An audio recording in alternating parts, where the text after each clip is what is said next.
Hello everyone, আসসালামু আলাইকুম। আশা করি তোমরা সকলেই ভালো আছো।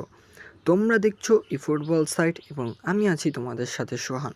নাও, আজকে আমি তোমাদের সাথে কথা বলবো ই ফুটবল শপে ফিনিসিয়াসের যে কার্ডটি দিয়েছে সেটি আমরা কেন এক্সচেঞ্জ করতে পারছি না।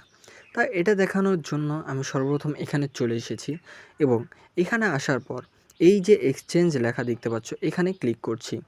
ক্লিক করার পর তোমরা দেখতেই পাচ্ছ যে কলমে আমাদের ওর অফিসিয়াল যেই ই ফুটবল পয়েন্ট ওয়েবসাইটটি আছে সেখানে নিয়ে এসেছে এবং এখানে লেখা আছে server maintenance underway, please try again in after the maintenance ends, the new end date and time is 30/9/2024, অর্থাৎ এই মাসের 30 তারিখে।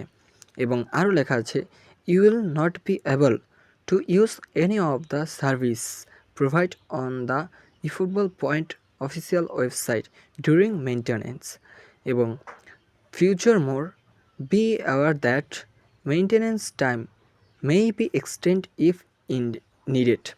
মানে এই কথা এখানে বলতে এখানে লেখা আছে যে এই পুরো পুরো পৃথিবীর যত দেশে এই ফুটবল গেমটি খেলা হয় সেখানে সকল প্লেয়ার যখন একসাথে এই ওয়েবসাইটটিতে ঢুকেছে এই প্লেয়ারটিকে এক্সচেঞ্জ করার জন্য, তখন এই ওয়েবসাইটে একটি বিশাল বড় একটি ট্রাফিক দেখা দেয়, যার কারণে ওরা এই ওয়েবসাইটটিতে একটি মেনটেন্যান্স এনেছে। এবং এখানে লেখা আছে যে এই মেনটেন্যান্স চলার সময় তুমি এই ওয়েবসাইট থেকে কোনো রকম সার্ভিস পাবে না কিংবা নিতে পারবে না।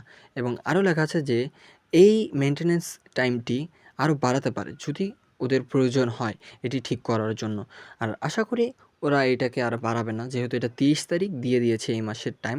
তা আমার মতে এই 30 তারিখেই তোমরা সকলেই এই প্লেয়ারটিকে নিতে পারবে। তা এই ছিল আজকের ভিডিও। আশা করি তোমাদের ভিডিওটি ভালো লেগেছে।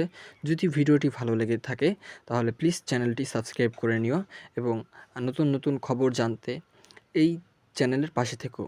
তা সবাই ভালো থেকো। আজকের মতো বিদায় নিচ্ছি তোমাদের কাছ থেকে।